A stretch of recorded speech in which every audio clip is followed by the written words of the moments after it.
Students we are starting with now question number 15 से start कर रहे हैं। कितनी तरह की प्रॉपर्टी होती है इनकम टैक्स में? 4। Let out, vacant let out, self occupied and deem let out. Okay students, let out means it is given on rent for the entire year. Vacant let out मतलब part of the year it is let out, part of the year vacant. Self occupied means my residential property, I myself staying along with family members. Maximum ऐसी कितनी property as per income tax I am allowed to keep? Maximum 2 properties can be self occupied. Deemed let out means if I am owner of more than 2 houses and all are self-occupied by me, so 2 houses will be treated as self-occupied, rest others will be treated as deemed let out students. Yeah, part of the year houses self-occupied, part of the year it is let out, so it becomes a deemed let out property.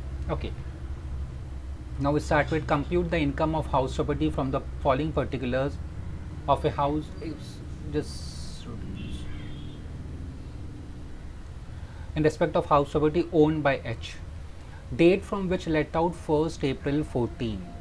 Okay ये कब से let out करता है property? 1st April 14. But students we have to make calculation for current financial year which starts from 1st April 19 till 31st March 20. ठीक है, but ये let out करते आ रहा है आज से 5 साल पहले से ये करता है प्रॉपर्टी को let out. Fair rent 10 lakh, municipal value 12 lakh. Vacancy period, no rent received from 1st August till 31st August. They have clearly used the term vacancy. मतलब वो फ्लैट जो भी प्रॉपर्टी था वो लॉक था, उसमें कोई नहीं रह रहा था, not the owner himself. Vacancy, they have clearly used the term vacancy. Rent receivable 1,25,000 per month. Municipal taxes paid including arrears allowed है. आप पास्ट ईयर का आउटस्टैंडिंग करंट ईयर में अगर पे करते हो municipal tax, it is allowed students. Insurance premium paid covering damages, destruction to property. Arrears of rent received, ये received बोल रहा है, and 1st August 19 मतलब current year में मिला. Arrears मतलब past का rent, past का dispute अभी settle हो गया और हमको ये rent मिल गया 11,800. Unrealized rent for 2018-19 now realized. 18-19 मतलब past year का. Unrealized rent मतलब bad debts. Past year में this was a bad debts, tenant ने आपको पे नहीं किया था, but now what they are saying, now realise मतलब अभी आपको मिल गया तो आपके लिए इनकम है. Expenditure incurred on realising unrealised rent. Land revenue paid to the government. Interest on funds borrowed during the current year, तो एक करंट ईयर का interest. Interest on funds borrowed prior to 1st April 14. Students ये property कब से rent पे दे रहा है? April 14 से. तो यानी इससे पहले April 14 से पहले either this property was under construction या इसने खरीदा ही 1st April 14 को है and he started letting out the property. So here what does it means? Interest on funds borrowed prior to 1st April 14.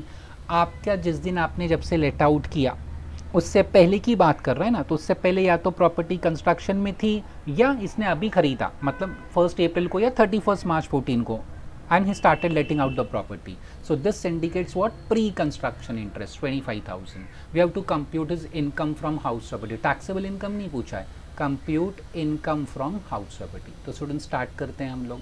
Again students आप ध्यान रखना, mister H नाम दिया है, previous year, assessment year, legal status, residential status, computation of income from house property. आपको नाम लिखना है स्टूडेंट्स प्लीज, हाँ, नाम और वो सारी details.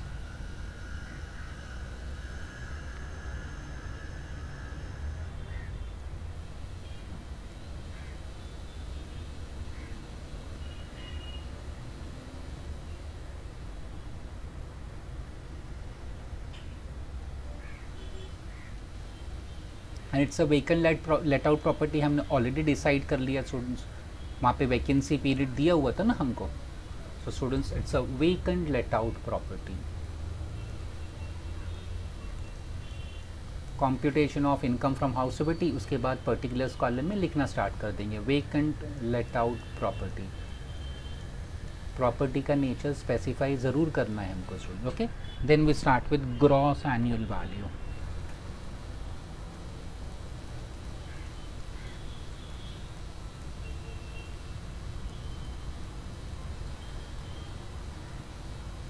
Under that first we always record municipal value. अगर दिया है तो लिखो, नहीं दिया है तो कोई बात नहीं.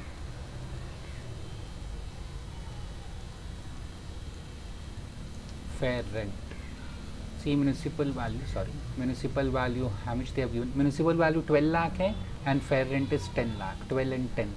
स्टूडेंट्स एक बात ध्यान रखना, it is not per month. हाँ students, they have just said amount, तो वो पूरा टोटल है पूरे साल का। Municipal value is 10 and 12।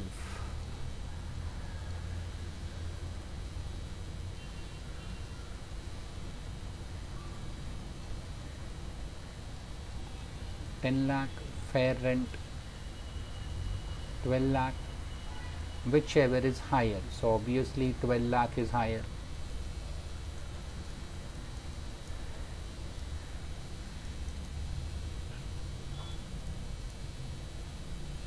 Then we record standard rent if it is given. Standard rent, I don't think so, it was not given students. कहीं भी standard rent नहीं दिया, नहीं दिया है तो जाने दो, forget it, don't record it. Okay, we can't set as 0, नहीं दिया है, not available, not applicable, so whichever is lower, so don't say 0 and 12 lakh whichever is lower, ऐसा नहीं students. 12 lakh हो गया, whichever is lower we write, whichever is lower. Then we record actual rent. Okay, so actual rent देखते हैं उसका कितना कहा था उन्होंने, सी ईयर 1,25,000 पर मंथ उन्होंने कहा है. सो स्टूडेंट्स लिखेंगे पूरे साल का हम लोग पहले. First will record 1,25,000 per month. They have not given us any unrealized rent for the current year. Current year का आपको अनरियलाइज रेंट नहीं दिया, एक पास्ट ईयर का अनरियलाइज रेंट है, दैट इज रिकवर्ड, उन्होंने ऐसा दिया. बट अभी कोई अनरियलाइज रेंट नहीं है करंट ईयर में. 1,25,000 into 12, it comes to 15 lakh students, 15.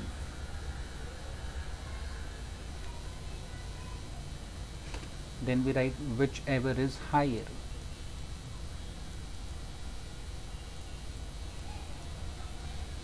So which is higher? Obviously 15 lakh. Okay students. Then less loss due to vacancy.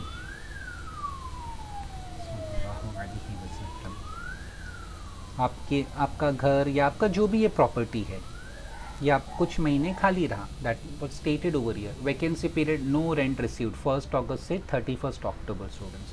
Okay, तो 1 अगस्त से 31 अक्टूबर means 3 months, full month of August, September and full month of October, 31 अक्टूबर तक count करना है ना students. सो 3 months होगा. सो 1,25,000 इंटू 3 करेंगे हम लोग. 1,25,000 multiply by 3, it comes to 3,75,000, 375. Okay students, minus करो एंड आउटर कॉलम में this will be your gross annual value, ये आपका GAV होगा 11,25,000. So we got gross annual value. ये फाइंड करना था, वो हमको मिल गया. प्रीवियस लास्ट टाइम जो हमने क्वेश्चन किया था वहाँ अनरियलाइज रेंट भी था, तो वो एक्चुअल रेंट से माइनस करके लिखा था. Here there is unrealised rent but वो रिकवर्ड लिखा है स्टूडेंट्स. पास्ट ईयर का bad debts you recovered. Unrealized rent, if they use the term only unrealized rent, that means it is a bad debts, it's a loss and you subtract from actual rent, but some conditions must be satisfied.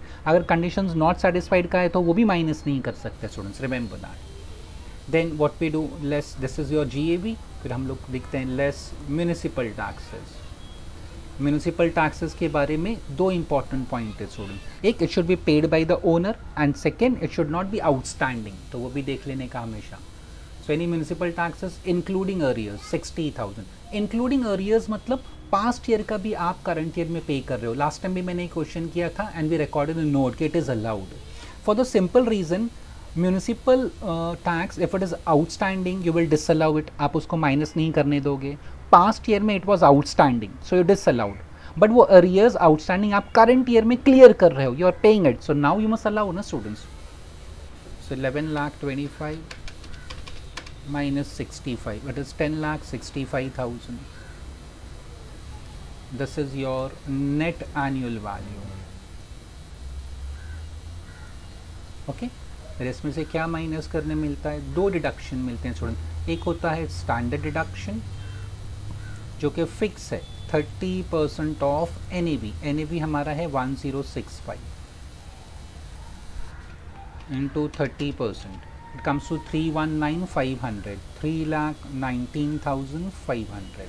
Then students interest, interest दो तरह के आपको मिलते हैं, एक interest for the current year, but this interest should be on which loan, loan which was taken for purchase of property, construction of property, reconstruction of property, repairs of property या renewal of property students, बस इतना ही। This 5 purposes के लिए आपने loan लिया है students, any of these 5 purposes, so then you can subtract the interest. आपने किसी और काम के लिए लोन लिया तो you can deduct that interest over year. Okay students, so यहाँ पे चेक कर लेते हैं, देखो है interest on fund borrowed for the current year 20 and pre construction interest April 14 से पहले का 25,000। तो करंट ईयर का तो पहले मैं लिख लूँ, वो बड़ा आसान है।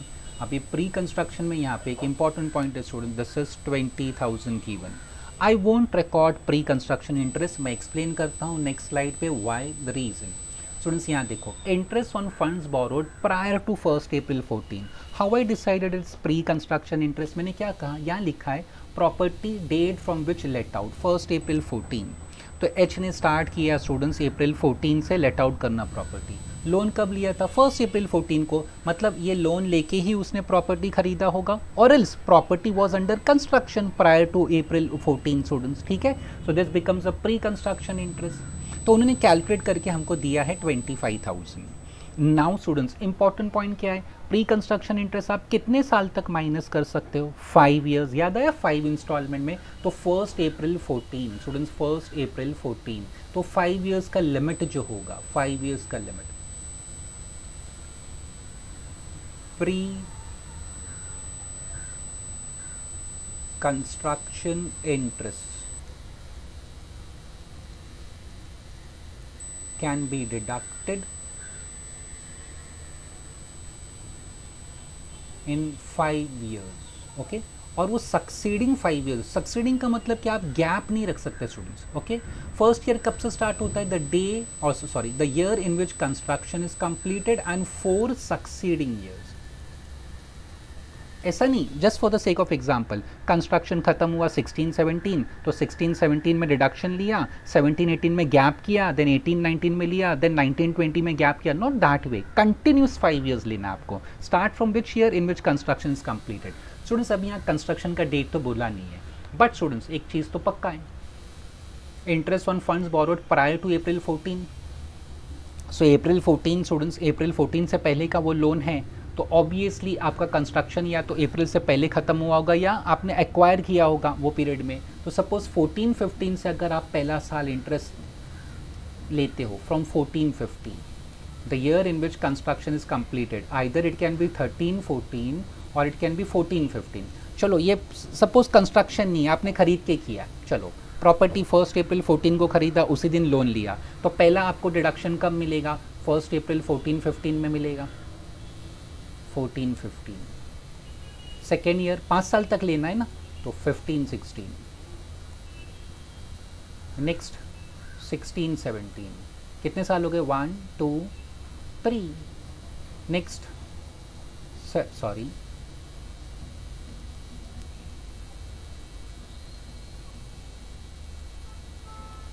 17-18, 4 साल हो गए। फिफ्थ ईयर कौन सा होगा, 2018-2019। हमारा फाइनेंशियल ईयर कौन सा है स्टूडेंट्स, आवर प्रीवियस ईयर, जिसका हम कैलकुलेशन कर रहे हैं, इज 2019-20। वो लिस्ट में आ ही नहीं रहा है 5 साल के। You are allowed to deduct interest, pre construction interest during the 5 years, 5 साल तक।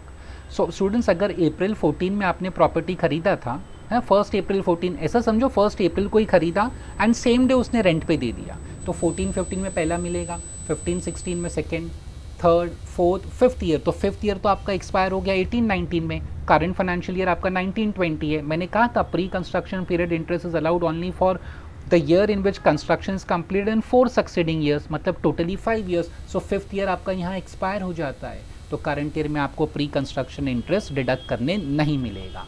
अगर आप ऐसा एजम्पशन करते हो, देखो क्वेश्चन में क्लैरिटी नहीं है स्टूडेंट्स कि कंस्ट्रक्शन था कि खरीदा है। अगर कंस्ट्रक्शन था तो 1 अप्रैल 14 से आपने लेट आउट करना स्टार्ट किया, तो 31 मार्च 14 एक दिन पहले ही उसका कंस्ट्रक्शन खत्म हुआ होगा, ऐसा तो नहीं थोड़ा और पहले हुआ होगा student, just for the sake of simplicity.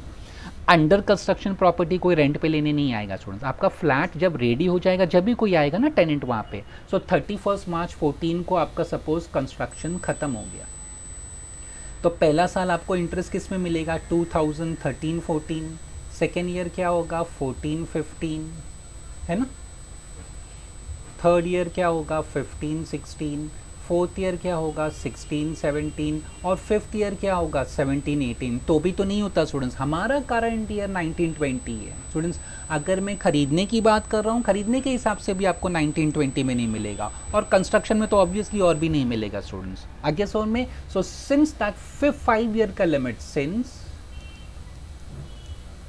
5 year limit has expired in 2018-19, अगर उसने खरीदा है प्रॉपर्टी, देयरफॉर नो डिडक्शन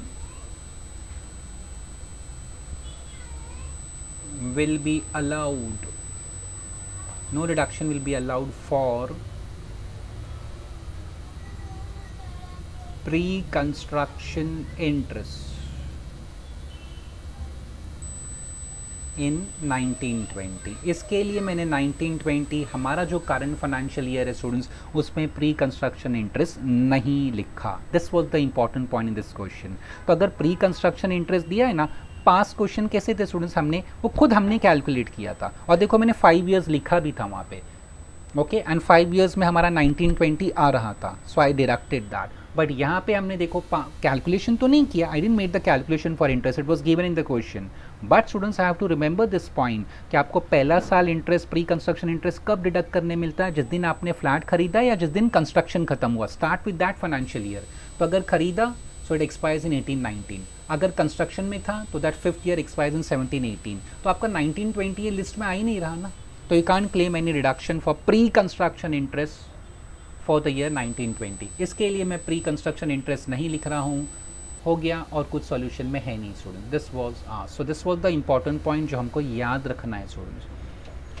और ये सारी प्रॉपर्टीज़ के लिए एप्लीकेबल है, खाली स्पेसिफिकली वेकेंट लेट आउट के लिए नहीं स्टूडेंट्स। ये रूल प्री कंस्ट्रक्शन का वो सारी प्रॉपर्टीज़ के लिए। तो final answer is 7,25,500। This is your income from house property. There is no deduction वगैरह, यहाँ पे कुछ ATCD तो नहीं दिया था। So this was the important point which we have to remember students, ये हमें याद रखना है।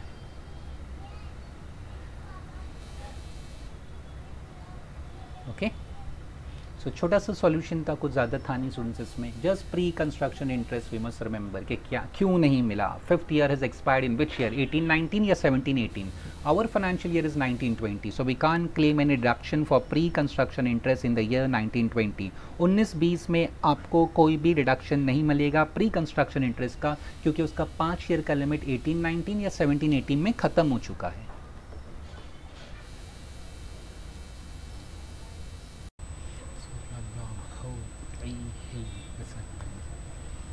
Students we are solving number 7 first, फिर 6 करते हैं बाद में, पहले नंबर 7 कर लेते हैं। Mister Patil owns a house at Mumbai which is let out on a monthly rent of ₹1 lakh per month. Okay, monthly rent है 1 lakh students, monthly rent 1 lakh. It was let out to a tenant up till 30th September. किसी tenant को दिया था, वो 30th सितंबर तक था। Thereafter, ये thereafter students missing है, thereafter he vacated the house and no new tenant could be found till 31st December। जो उसका tenant था ना, वो 30th सितंबर को घर खाली कर दिया उसने, and then 31st December तक उसको नया tenant नहीं मिला। So students, full month of October, full month of November and full month of December, 3 महीना उसका घर खाली था। बट आगे पढ़ते हैं, कभी कुछ चेंज हो जाए। Okay, so once again mister Patil owns a house at Mumbai, उसका मंथली रेंट 1 लाख है students. It was let out to a tenant up till 30th September, अप्रैल से सितंबर तक उसने रेंट पे किराए पर अपना घर दिया था। Thereafter he vacated the house, tenant घर छोड़ के चला गया, and no new tenant could be found till 31st December. तो full month of October, November, December कोई टेनेंट नहीं मिला उसको। तो अगर ऐसे पढ़ेंगे तो it seems that property is vacant let out, 3 महीना घर खाली था। बट फिर भी आगे पूरा पढ़ लेते हैं। Municipal value 8 lakh, rent of similar property in the same locality, students ये आया नहीं है बराबर, rent of similar property in same locality rupees 9 lakh, standard rent 10 lakh, municipal tax 20%, municipal tax paid by tenant नहीं चलेगा स्टूडेंट्स, ओनर को पे करना चाहिए 1 लाख, म्यूनिसिपल टैक्स ड्यू मतलब आउटस्टैंडिंग नहीं चलेगा 5000, बिटवीन 1 अक्टूबर, वो अक्टूबर से दिसंबर तक खाली था ना, सी उसके बारे में अभी लिखा है, between 1 October 19 till 31 December 19 house was occupied by Patil himself, Patil मतलब ओनर, तो this is not a vacant let out property students. हमने वेकेंट लेट आउट प्रॉपर्टी का मीनिंग क्या सीखा है, डेफिनेशन उसका मीनिंग क्या सीखा है हमने, कि part of the year it is let out and part of the year it should be vacant. When we use the term vacant ना स्टूडेंट्स, खाली होना चाहिए, उसमें कोई नहीं रहेगा, ताला रहेगा, property should be locked, not even the owner should stay over there. But यहाँ पे क्लियरली मेंशन कर दिया ना, अक्टूबर से दिसंबर 3 महीना कौन रहा वो घर में, ओनर खुद रहा, so this can't be a vacant let out property. ठीक है, सो अगर हम यहाँ पढ़ेंगे up till September there was a tenant, after that he vacated, then December तक there was no new tenant over there, so October November December घर खाली है as per the first second line of the question, but later on they say that no, between 1 October and 31 December owner himself was staying, so this can't be a vacant let out property। और आगे पढ़ लेते हैं, house was let out from 1 Jan, दिसंबर तक वो खुद रहा owner, है ना, अक्टूबर नवंबर दिसंबर खाली नहीं था, ओनर खुद रहता था, देन जैन से again it was let out at a rent of 1,50,000 per month. However tenant could not pay rent for the month of March, वो नया टेनेंट ने आपको मार्च का रेंट नहीं दिया, necessary actions have been taken, मतलब वो कंडीशन सेटिस्फाइड हुआ, interest for the current year 25,000, unrealised rent recovered बोल रहा है स्टूडेंट्स, रिकवर्ड मतलब ये आपके लिए इनकम है, तो लास्ट में ये ऐड होगा students, okay, and it is of past year students. Unrealise rent, अच्छा ध्यान रखना, unrealise rent recovered for a property which is already sold by Patil. एक प्रॉपर्टी था उसका पास्ट में कभी, उसमें एक टेनेंट था, उसने उसको रेंट नहीं दिया था, that tenant has not paid him rent, Patil has already sold that property long time back, वो एग्जैक्ट ईयर वगैरह उन्होंने इन्फॉर्मेशन नहीं दिया, वो प्रॉपर्टी बेच भी चुका है, now that tenant comes and he pays that unrealised rent 1 lakh rupees, so whether it should be considered और नॉट टू बी कंसिडर्ड वो देखना है हमको। कॉन्ट्रीब्यूशन टू पीपीएफ एटीसी में आता है, compute his taxable income, taxable income का meaning क्या होता है, all 5 heads of income, salary, house property, business profession, capital gains, other sources and then deduction under section 80। तो स्टूडेंट स्टार्ट करते हैं सॉल्व करना। अगेन स्टूडेंट्स आपको नाम वगैरह लिखना है, कभी भूलना नहीं स्टूडेंट्स, हाँ,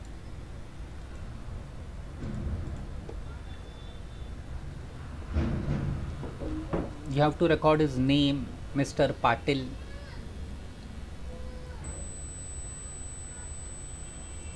previous year, assessment year, legal status, residential status, then they have said computation of taxable income पूछा उन्होंने स्टूडेंट्स, ठीक है।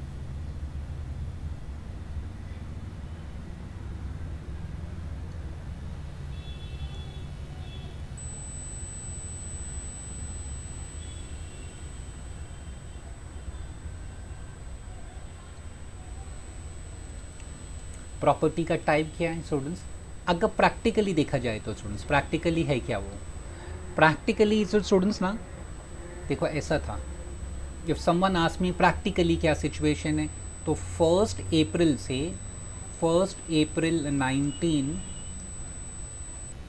Till 30 September 19 it was let out, है ना, एक टेनेंट रहता था, सितंबर में वो छोड़ के चला गया, अक्टूबर नवंबर दिसंबर कोई टेनेंट आपको नहीं मिला, तो व्हाट हैपन, जब कोई टेनेंट नहीं मिला तो क्वेश्चन के हिसाब से as per the data given to us between 1 October and 31 December 19 कौन रहता था वहाँ पे, Patil himself, so it become self occupied property.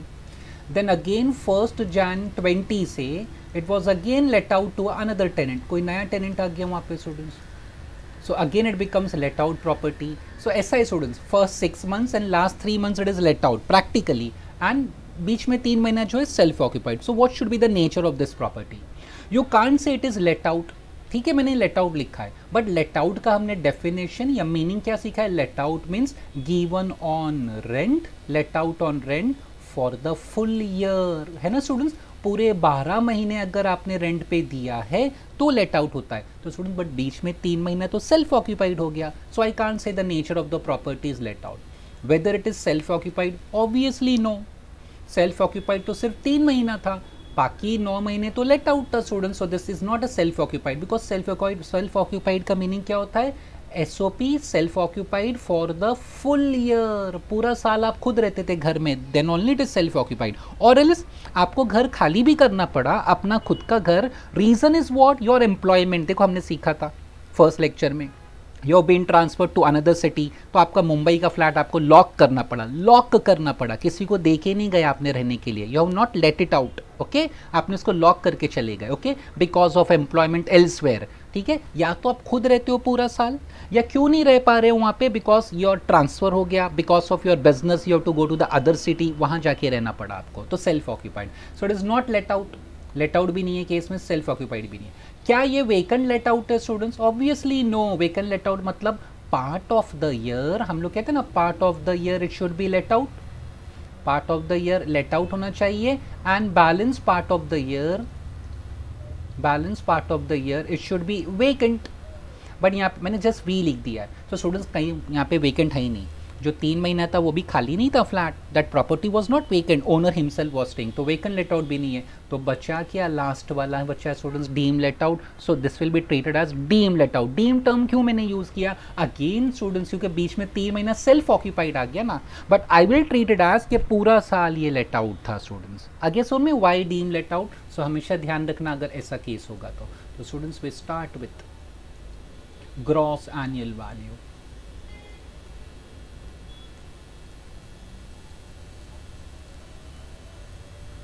हमेशा स्टार्ट करते हैं ग्रॉस एनुअल वैल्यू से, उसमें क्या लिखेंगे हम लोग, म्यूनिसिपल वैल्यू। अच्छा, अभी स्टूडेंट्स से यहाँ पे एक मिस्टेक हो सकती है, ध्यान रखना स्टूडेंट्स, या तो क्या होता है ना, कभी कभी रेगुलर लेक्चर्स में ये सब चीज़ ध्यान में नहीं आती है, एग्जामिनेशन हॉल में देन आपको कन्फ्यूजन होता है कि क्या करें, okay. So please look here now what I want to discuss. Municipal value कितना था, this question sorry number 7 discuss है। Municipal value it was given, municipal value 8 lakh था students. Rent of similar property in same locality मतलब fair rent, that was 9 lakh, 8 lakh and 9 lakh. अभी important point क्या है यहाँ students, देखो नाउ लेट आउट कितना महीना था, 6 and 3 9 मंथ्स। तो लेट आउट का मतलब गिवन ऑन रेंट, तो जब आप एक्चुअल रेंट लिखोगे तो 9 मंथ्स का ही लिख पाओगे, वाई, बिकॉज बाकी 3 महीना तो ओनर खुद रहता था वो घर में, वो प्रॉपर्टी में, okay students. So actual rent will be definitely of 9 months. तो क्या म्यूनिसिपल वैल्यू भी 9 मंथ्स का लिखूँ मैं, है ना। रेगुलर लेक्चर्स में हो सकता है क्लिक ना हो स्टूडेंट्स, एग्जामिनेशन हॉल में आपको कंफ्यूजन हो, रेंट तो 9 मंथ्स का है तो म्यूनिसिपल वैल्यू कितने मंथ्स का लिखो, नो स्टूडेंट्स, वो पूरे साल का लिखना है, ये ध्यान रखना, that is important students. So municipal value जो 8 लाख दिया पूरा लिखेंगे, obviously it is for the entire year, not only for 9 month students. Municipal value per month तो लिखा नहीं है, that means it is for the full year. Same way fair rent जो आपको 9 लाख दिया it is for full year, standard rent भी जो आपको दिया है फुल ईयर का दिया है, 8 9 10। तो स्टूडेंट्स वही कॉपी करना है आपको, आप प्लीज उसके अंदर 9 मंथ्स का फाइन करने मत जाना, रॉन्ग हो जाएगा students, it is not allowed, it is not done that way, okay. So municipal value 8 lakh, फिर हम लोग लिखेंगे fair rent that is given as 9 lakh, फिर हम कहते हैं which ever is higher,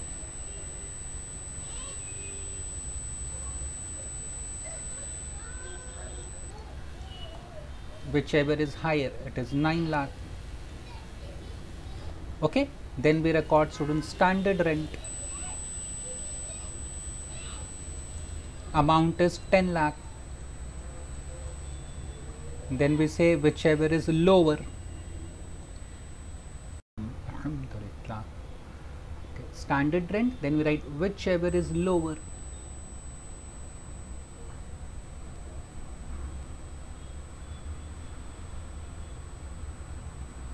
so 10 and 9, okay students. Then we'll record actual rent. Now students actual rent आपको कितने महीने का मिलेगा, हमने ऑलरेडी डिस्कस कर लिया, ये 6 मंथ्स एक टेनेंट था और बाकी लास्ट 3 मंथ्स दूसरा टेनेंट था, तो दोनों का रेंट देख लेते हैं सेम है कि अलग अलग है पर मंथ, ऑब्वियसली अलग अलग है स्टूडेंट्स। पहले वाले का 1 लाख पर मंथ था एंड सेकेंड वाले केस में न्यू टेनेंट का 1,50,000 पर मंथ था। स्टूडेंट्स 6 months जो होगा it will be 1 lakh per month. So actual rent will be 1 lakh multiplied by 6 plus 1,50,000 multiplied by 3. So 1 lakh into 6 करेंगे तो 6 लाख, 1,50,000 इंटू 3 करेंगे तो 4,50,000. सो टोटल कितना हो जाएगा 10,50,000. ओके स्टूडेंट्स, बाकी 3 महीना अनरियलाइज रेंट नहीं है, ऐसा मत सोचना. What is unrealised rent? Sorry, unrealised rent है but not for 3 months. I am sorry students, है unrealise rent. I am sorry sorry sorry sorry. बाकी 3 महीना is not unrealised rent. Okay, बाकी 3 महीना क्या है? That property self occupied. इसके लिए आपको 3 महीने का रेंट नहीं मिलेगा because you yourself the owner himself is staying. So actual rent हमें आया 10,50,000. हाँ, करंट ईयर में अगर कोई अनरियलाइज रेंट है, बैड डेट्स है, करंट ईयर में अगर आपके टेनेंट ने कोई रेंट नहीं पे किया आपको, and you have satisfied those conditions, you have taken actions, tenancy is bona fide, or you have satisfied the assessing officer that taking legal action is fruitless, ऐसा कुछ भी condition satisfy किया है स्टूडेंट्स तो you can subtract. So वहाँ पे लिखा था condition satisfied. See here, however tenant could not pay rent for the month of March. For the month of March मतलब हम नए tenant की बात करें. नया tenant कब आया? जैन से ना. So मतलब नया tenant. So मार्च का रेंट कितना होगा? 1,50,000 students. So here we'll record 150. सो 150 हम लोग माइनस कर लेंगे. तो पहले बट हम लोग देखो एक्चुअल रेंट स्टूडेंट्स पूरा लिखते हैं जितना महीना आपने लेट आउट किया, 6 + 3 9. बाद में आप वो अनरियलाइज रेंट माइनस करो तो minus 1,50,000. So students it comes to 9 lakh. There is no vacancy. 3 महीना घर खाली नहीं था, it was self occupied. Okay, then we write which ever is higher. 9 lakh और 9 lakh. This 9 lakh or 9 lakh, whichever is higher students. So 9 lakh is your gross annual value. ठीक है. Then less municipal tax. ध्यान से देखना, percentage में दिया है उन्होंने. What they say? Municipal tax third line में 20%. स्टूडेंट जब भी परसेंटेज देगा ना, so that percentage should be applied on municipal value. और हमें म्यूनिसिपल वैल्यू पता है, म्यूनिसिपल वैल्यू 8 लाख था. सो 8 लाख का 20% विल 1,60,000. बट उसमें से कुछ टैक्स इसने पे किया टेनेंट ने, so this can't be deducted, this is not allowed. Same way जो ड्यू था 5,000 वो भी आपको नहीं मिलेगा. Okay students, so that's what I will record. पहला municipal tax what they have said at 10%. तो 10% किसका? म्यूनिसिपल वैल्यू का. So I know the municipal value. 10% is sorry 20%. That is 8 lakh municipal value है. So 8 lakh into 20%. तो students it comes to 1 lakh, sorry वो column में लिखता हूँ, आई एम सॉरी, 1,60,000. ठीक है. As per municipal value this should be your tax and this if you pay you can deduct it the entire amount. But students उसमें से कुछ amount किसने पे किया? Paid by tenant. वहाँ पे क्लियरली मेंशन किया था कि टेनेंट ने पे किया how much? 1 lakh. And certain amount is due. Due मतलब आउटस्टैंडिंग 5,000. तो ये दोनों तो भूल जाओ. तो आउट ऑफ 1,60,000 1,05,000 गॉन. सो बचेगा कितना? ओनली 55,000. तो you can deduct only 55. So 9 lakh minus 55 will be 8,45,000. This will be your net annual value. Okay students, this is your net annual value 8,45,000. then we claim deduction. मैं next slide पे जाके claim करता हूँ. तो this was working note आपको समझाने के लिए. और next slide पे जाता हूँ. यहाँ पे less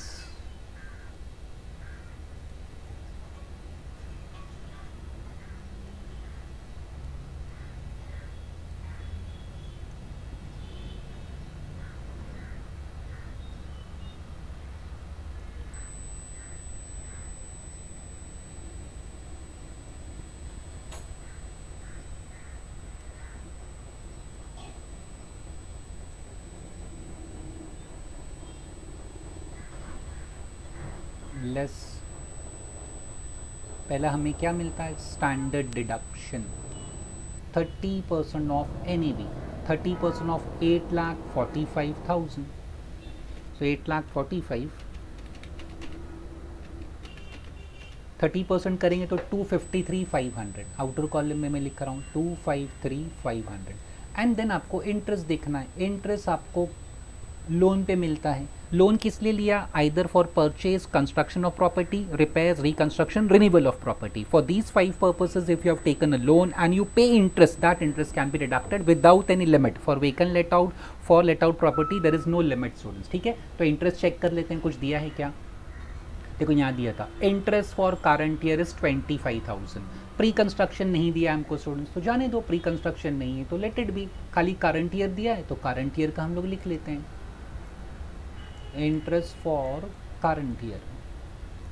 अच्छा, इंटरेस्ट आउटस्टैंडिंग होगा ना स्टूडेंट्स, सो इट्स ओके, चलता है. म्यूनिसिपल टैक्स आउटस्टैंडिंग नहीं होना चाहिए.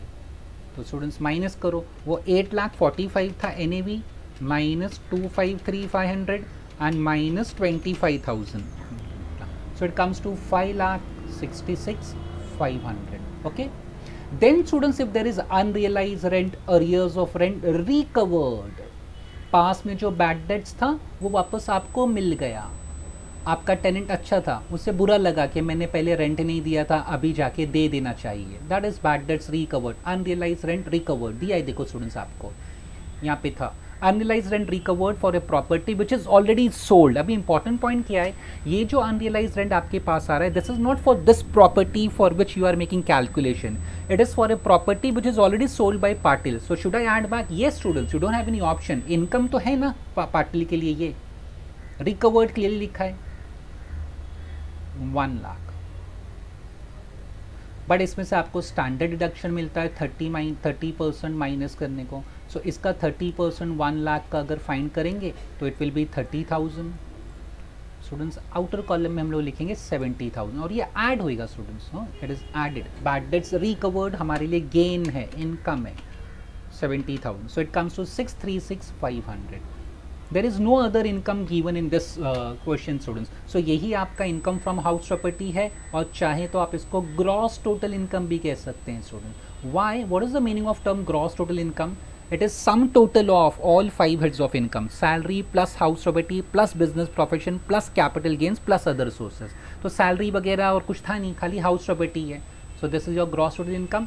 Then we look for deductions. Less deduction under section 80. तो students deduction, चलो पूरा term लिख दूँ तो अच्छा है.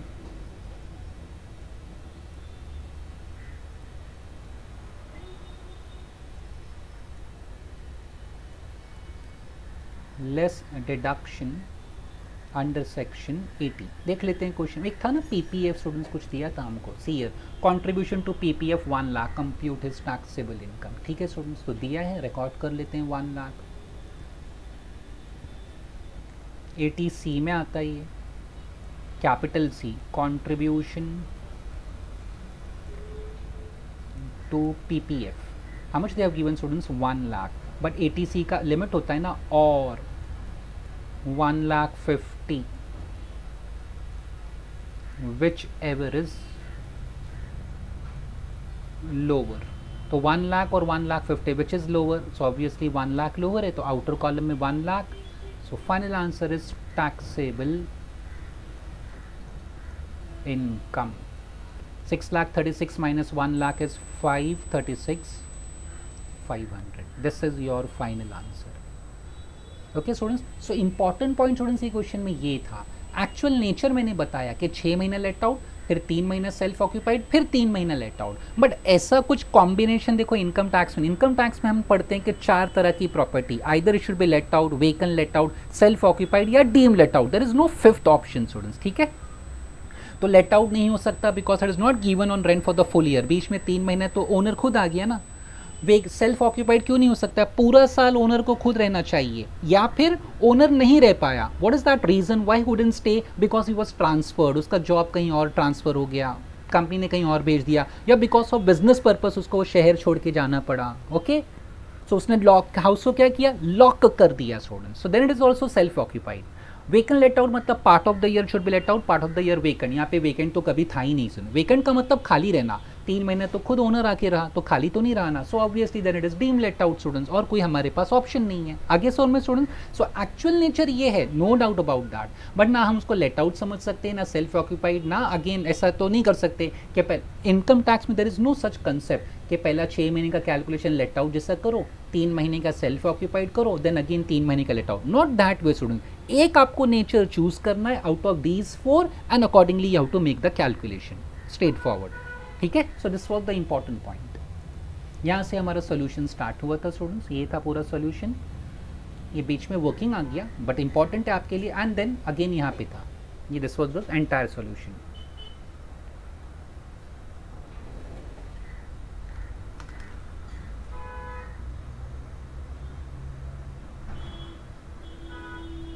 आपके रेफरेंस के लिए मैं लिख देता हूँ, उसने घर के स्टूडेंट्स वो पुराना घर बेच चुका है, फिर भी उसको अनरियलाइज रेंट या अरियर्स ऑफ रेंट मिलता है। अनरियलाइज रेंट, अनरियलाइज या अरियर्स ऑफ रेंट, अनरियलाइज और arrears of rent of a property which is already sold by Patil, है ना, ये केस में उसका नाम पाटिल दिया, will be treated as income from house property. इसके लिए हमने उसको इनकम फ्रॉम हाउस प्रॉपर्टी में ही लिखा है, HP में शॉर्ट में लिख रहा हूँ house property. It can be salary, because student salary क्यों नहीं हो सकता, ये आपको टेनेंट से पैसा मिला ना, भले आप प्रॉपर्टी बेच चुके हो, सैलरी के लिए there should be employer employee relationship, या एम्प्लॉयर एम्प्लॉय रिलेशनशिप थोड़ी, आपका टेनेंट जिसने पहले पैसा नहीं दिया था आज आके वो वापस कर रहा है that money, okay, bad debts recover हो गया। It can be business profession, it can be capital gain, आपने प्रॉपर्टी उसको थोड़ी बेचा था, बेचा किसी और को है, there they are saying this is an unrealised rent recovered from a tenant and you have already sold the property, ठीक है। तो कैपिटल गेन भी नहीं है, अदर सोर्सेज भी नहीं हो सकता, since it is connected to property ना, था तो टेनेंट से ही पैसा आ रहा है ना, भले पास्ट टेनेंट है, you have already sold the property but still it is received from tenant ना स्टूडेंट्स, प्रॉपर्टी से कनेक्टेड है ना, तो इनकम फ्रॉम हाउस प्रॉपर्टी में ही आएगा वो, okay. If house is already sold no need to worry, कभी भी ऐसा अनरियलाइज रेंट रिकवर्ड दिया है, अरियर्स ऑफ रेंट दिया है रिकवर्ड ना, if it is already sold, that house has been already sold but still you have to record it here, okay. So this is also done.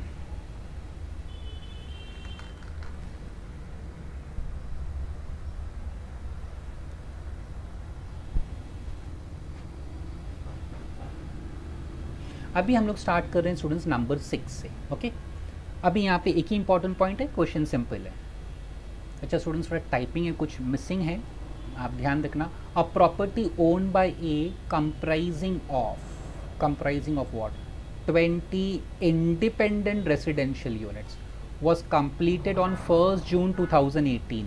ये complete का मतलब इसका construction खत्म हुआ था 1st June 18 को।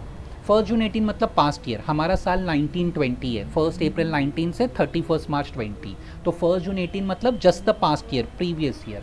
प्रीवियस ईयर कहते हैं इनकम टैक्स में करंट ईयर को, अकाउंट्स में प्रीवियस ईयर मतलब पास्ट ईयर होता है student, okay. Was completed on 1st June 18 and let out from that date, और जून 18 से उसने लेट आउट करना स्टार्ट कर दिया था टू डिफरेंट टेनेंट। स्टूडेंट्स ये मिसिंग है यहाँ पे, two different tenant, next sheet में मैं ध्यान रखूंगा, मैंने अभी चेक नहीं किया था, I am sorry.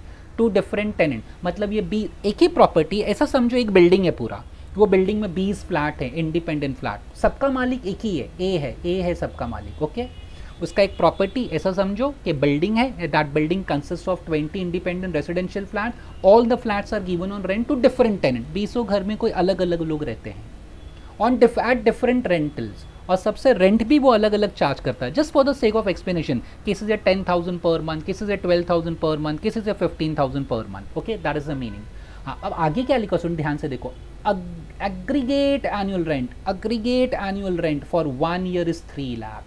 They have not given us 20 independent residential unit का इंडिविजुअल रेंट, तो एक एक फ्लैट से वो कितना चार्ज कर रहा है, एक एक टेनेंट से कितना चार्ज करना है, I don't know students, it's not given. They say that aggregate पूरे 20 फ्लैट्स का मिला के उसको एनुअल रेंट, हाँ स्टूडेंट्स एनुअल रेंट का है ना, या annual rent he receives 3 lakh rupees, ठीक है। Now one of these units मतलब ये 20 में से कोई एक घर, one of these units fetching a rental of 15,000 per annum, FELL, fail vacant for 4 month. Students वहाँ पे वेकेंट, मैं स्टूडेंट्स यहाँ पे ऐसे रेड पेन से लिख देता हूँ, मेरा मिस्टेक था, मुझे ध्यान देना चाहिए था। Fell vacant, VACNT, vacant for 4 months during the year because of which no rent was received for this period. ये 20 में से ना कोई एक घर, कौन सा घर, दे हैव नॉट स्पेसिफाइड के पहले फर्स्ट फ्लोर वाला, सेकेंड फ्लोर वाला, ऐसा कुछ इंडिकेशन नहीं है। One of these units fetching rental of 15,000 per annum fell vacant for 4 months during the year because of which no rent was received for this period. एक घर आपका खाली था। Okay.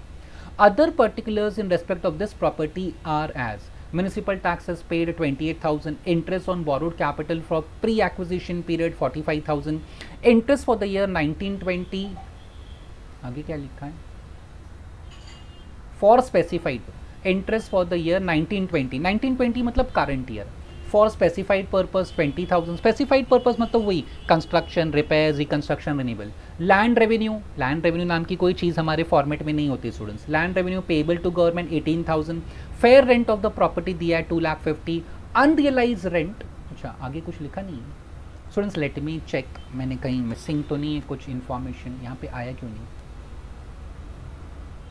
अनरियलाइज रेंट फॉर 1819 मतलब past year का, recovered prescribed condition satisfied, they have clearly said, ठीक है आपने रिकवर किया, prescribe condition satisfied 80,000, compute is income from house property, आपको सिर्फ इनकम फ्रॉम हाउस प्रॉपर्टी पूछा है स्टूडेंट्स। यहाँ पे इंपॉर्टेंट पॉइंट क्या है, 20 घर है ना, तो क्या मैं 20 घर का अलग अलग कैलकुलेशन करूँ?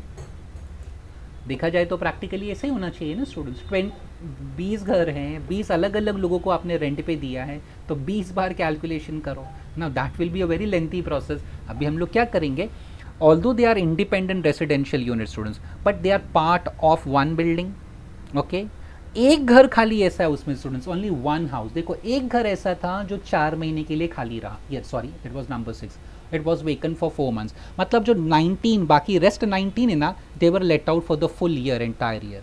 सो आप ऐसा कह सकते हैं कि 20 घर में से 19 घर लेट आउट हैं and 1 house it is vacant let out. इतना तो पक्का हो गया डेटा पढ़ के students. Okay, again I repeat, देखो one of these units fetching rental of 15,000 per annum fell vacant, clearly mention किया ना students, fell vacant for 4 months, one of these units, 20 में से खाली एक घर ऐसा है जो खाली रहा 4 महीने के लिए, मतलब बाकी 19 घर पूरे साल किराए पर थे। Okay, for the entire year they were let out, so 19 houses you can say it is let out property, एक घर आपका वेकन लेट आउट है। So don't draw 19 columns amount का या 19 घर का अलग अलग calculation, don't try that way students. अगर ऐसा केस होगा ना तो students see how to solve again, but उसका नाम, previous year, assessment year, legal status, residential status, computation of taxable income का है कि प्रॉपर्टी इनकम बोला है, income from house property, computation of income from house property, वो लिखना है और फिर कैलकुलेशन स्टार्ट करते हैं।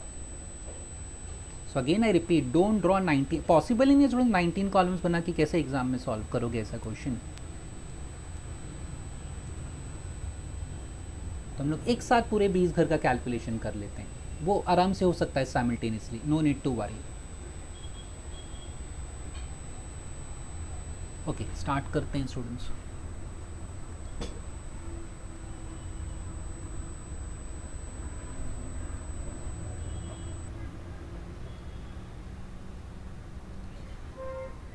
Okay, we start with gross economics.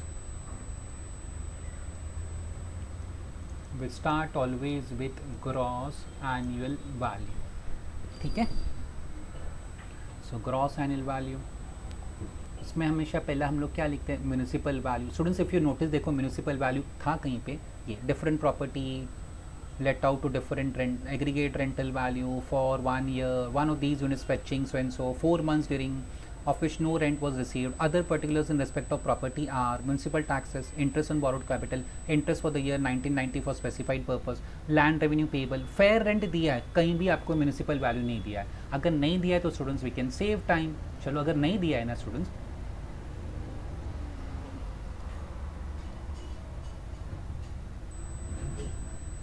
So don't write municipal value, direct हम लोग फेयर रेंट से स्टार्ट कर लेते हैं।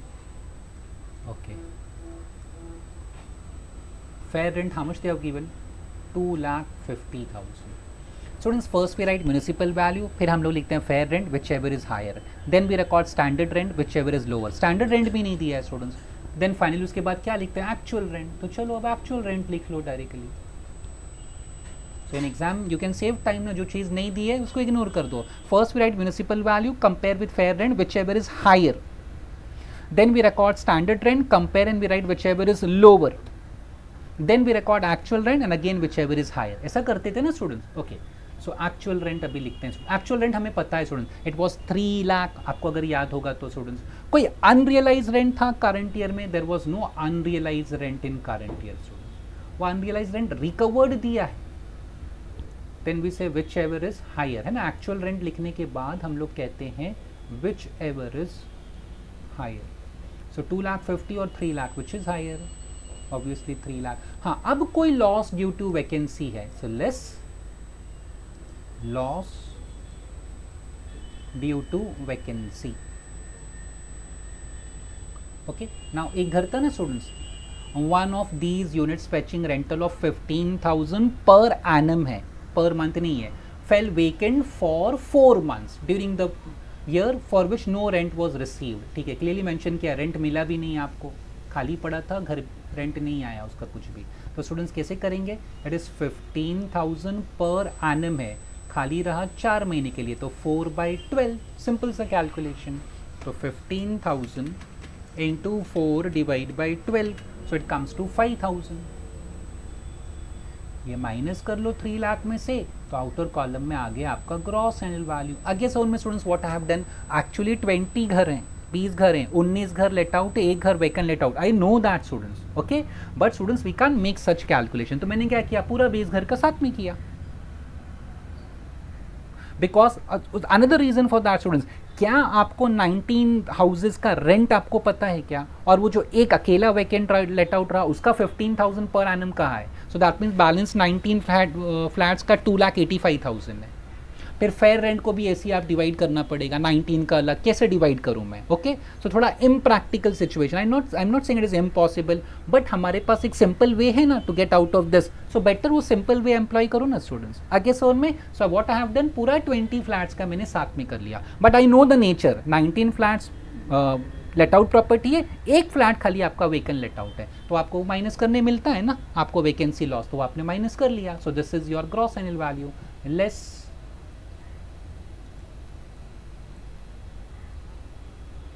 Municipal tax. देखते हैं म्यूनिसिपल टैक्स कुछ दिया था क्या स्टूडेंट्स, था students municipal tax is paid 28,000, interest on borrowed capital for pre acquisition period 45,000, interest भी दिया, ठीक है। म्यूनिसिपल टैक्स पेड 28,000, सो 295 में से 28 माइनस करो, सो 2,67,000 will be your net annual value, ठीक है स्टूडेंट्स। फिर record less standard deduction 30% of NAV, NAV हमें आया 267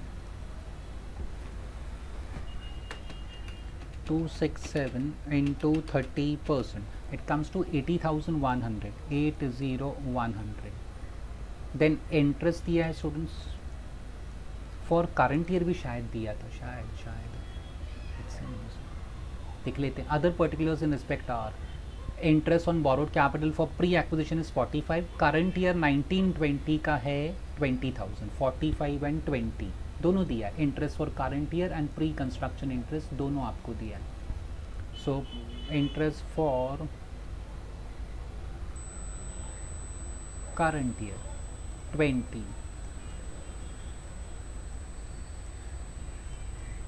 pre construction interest 45 and no more expenses are allowed. आपको इतने ही एक्सपेंस माइनस करने मिलते हैं students, 267 minus 80,100 minus 20 and minus 45, so final answer is 121,900, 121,900। Okay students, यहाँ तक आ गए। So this is your income from house property. पूछा क्या है, compute income from house property, और उसका कोई डिडक्शन तो दिया भी नहीं है स्टूडेंट्स। हाँ, बट एक ही है, सॉरी ये भूल गया था, unrealised rent of 1819 recovered, prescribe condition satisfied. तो अनरियलाइज रेंट रिकवर हुआ तो आपके लिए वो इनकम हो जाएगा, तो you will add that, add unrealised rent,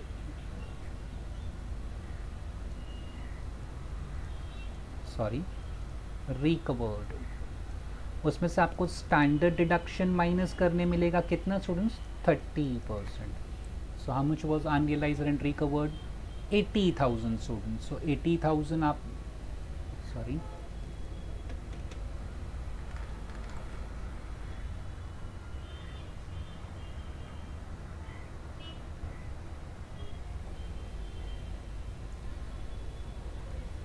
so inner column में पहले हम लोग लिख लेंगे 80,000, फिर इसका 30% will be 24, so 80 minus 24 will be 56,000। ये ऐड कर लेना students, 121,900 plus 56, 1,77,900। This is your income from house holding, that's what they was. So यहाँ इंपॉर्टेंट पॉइंट क्या था, okay there were 19 let out property, 1 vacant let out property, but मैंने calculation सबका साथ में कर लिया। Okay this was question number क्या था स्टूडेंट्स, इट वाज नंबर 6। एक लास्ट अभी नंबर 8 करते हैं स्टूडेंट्स। अभी यहाँ 6 घर हैं स्टूडेंट्स, आप 6 कॉलम बनाने पड़ेंगे। I will explain reason why, क्यों 6 कॉलम बनाने पड़ेंगे। Okay, compute income from the following houses belonging to mister Jack, particular house number 1 2 3 4 5 6। Nature of occupation, पहले तो उन्होंने देखो सब जगह लेट लेट लेट लिखा है स्टूडेंट्स, सब जगह लेट लिखा है।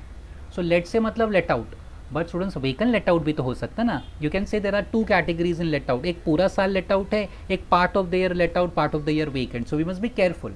तो अगर पहला स्टेटमेंट इसे पढ़ेंगे तो it seems that it is let out, all properties are let out, ठीक है। म्यूनिसिपल वैल्यू आफ्टर, ये इंपॉर्टेंट है, after deducting 10% of gross value. ये जो आपको म्यूनिसिपल वैल्यू दिया है ना, ये 10% माइनस करने के बाद दिया है। बट स्टूडेंट्स हमने इनकम फ्रॉम सैलरी में भी सीखा था, अगर कोई भी चीज़ आपने माइनस की है, you have to add back, because income should be gross, it can not be net. याद है स्टूडेंट, सेम रूल यहाँ भी अप्लाई होगा फॉर ऑल इनकम स्टूडेंट्स, ठीक है। इनकम हमेशा ग्रॉस होना चाहिए। So if anything is deducted it should be added back. कैसे ऐड बैक करेंगे, नो नीड टू वरी, बाद में देखते हैं। एक्चुअल रेंट पर मंथ सबका सेम है क्या, नहीं, 66666, लास्ट वाले का 8 है। ओके अभी यहाँ देखो, मंथ्स लेट आउट, पूरा 12 महीना आपने लेट आउट किया था, तो मतलब क्या हुआ students, this is let out property actually. But next वाला देखो, मंथ्स लेट आउट 10 महीना आपने लेट आउट किया, बाकी 2 महीने के बारे में कुछ कहा है, आगे पढ़ो, कुछ नहीं लिखा है student. Months rent received, unrealised rent allowable, fair rent, standard rent, municipal taxes, मतलब बाकी 2 महीना घर आपका खाली था। That is a simple meaning ना, ऐसे ही इंटरप्रिटेशन होगा ना। If you say 10 months your house was let out, so बाकी 2 months के बारे में if it is nothing said, so students assume करने की जरूरत नहीं है, प्रैक्टिकल है, लॉजिकल है कि बाकी 2 महीना घर खाली था। क्योंकि अगर ओनर खुद रहता तो वहाँ स्पेसिफाई करता ना, ओनर हिमसेल्फ वाज स्टेइंग, जैसा आज वो पाटिल का क्वेश्चन हमने किया, मिस्टर पाटिल का। सो that mean this is vacant let out. ये लेट आउट प्रॉपर्टी पहला वाला, सेकेंड वाला वेकेंट लेट आउट, ठीक है स्टूडेंट्स। नेक्स्ट वाला आ जाओ, देखो ये लेट आउट 12 महीना है, तो that means it's a let out property. ये it is let out for 9 months, बाकी 3 महीने के बारे में कुछ कहा है नहीं, so that means balance 3 months it was vacant, so this becomes vacant let out property. So 2 and 4 are vacant. ये कितना महीना लेट आउट किया आपने, 12 महीना। 12 महीना अगर आपने फ्लैट प्रॉपर्टी को किराए पे दे दिया तो it becomes let out. Same with the last one, ये 8 और ये 8 मैं बाद में एक्सप्लेन करूंगा, पहले हम खाली ये फर्स्ट स्टेटमेंट पढ़ रहे हैं students. Okay, if you let out for the entire year for the full 12 months the property becomes let out. If you let out only for 10 months, मतलब लेस देन 12 months, 11 महीने के लिए आपने flat rent पे दिया, 1 महीना खाली रह गया, so it becomes vacant let out students. Part of the year vacant, part of the year let out. So year they have said months let out 10, months let out 9। What happens with balance number of months, owner खुद रहता था ऐसा mention तो नहीं किया है। That means for the balance 3 months in this case house number 4 and balance 2 months in the case of house number 2 property was vacant. So 2 and 4 तो पक्का हो गया कि वेकेंट लेट आउट है।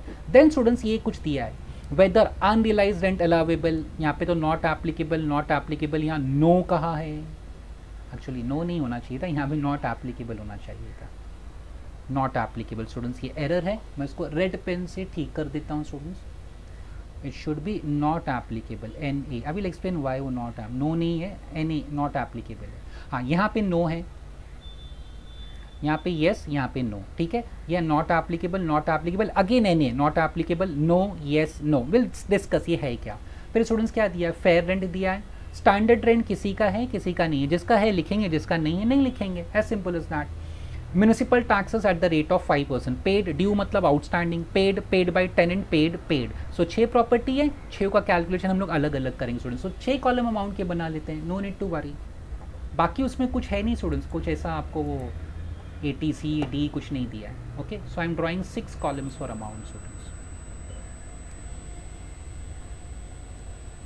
अगेन। बट आपको उसका नाम, previous year, assessment year, never forget that students, वो लिखना चाहिए, ध्यान रखना। Sorry students.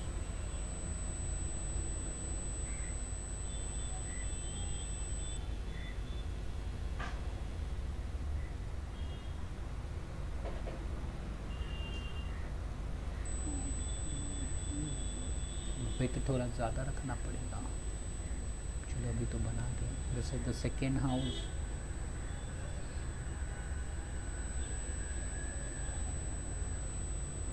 थर्ड कॉलम, 6 घर है ना, तो 6 कॉलम्स फॉर अमाउंट।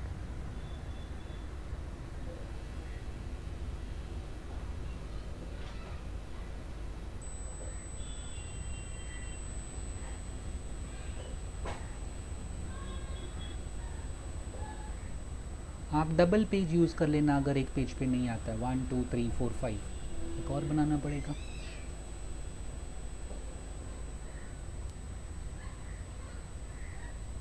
ओके, तो 6 कॉलम, 6 घर हैं स्टूडेंट्स। अब स्टार्ट करते हैं कैलकुलेशन इसका। House number 1 2 3 4 5 and 6। लास्ट वाला इसका विड्थ बहुत कम हो गया स्टूडेंट्स। ओके, वापस बना लेता हूँ स्टूडेंट्स, अच्छा नहीं है। ओके, अब let me draw once again, I am sorry, उसका विड्थ बहुत कम है, अमाउंट्स लिखने हैं ना वहाँ पे। सो मैं वापस बना रहा हूँ। So we start with this is first column,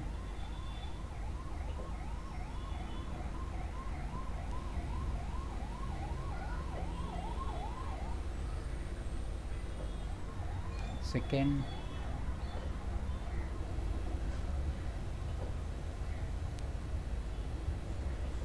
third,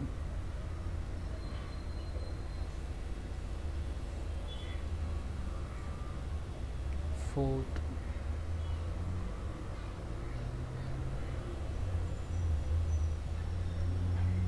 fifth,